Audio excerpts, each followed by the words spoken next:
er lige en læreguide til printeren her.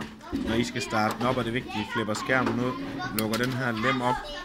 Den nederste skuffe 1 her, eller undskyld skuffe 2, det der I lægger almindelig A4-papir i. Når I sætter den ind, er det vigtigt, at I ikke, er det ikke den, der kan gå for langt ind. Den skubber I bare normalt ind.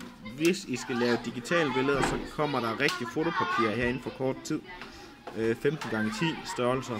Det er lidt billigere, når vi skal lave fotoprojekt, for den bruger altså noget farve, sådan en printer her.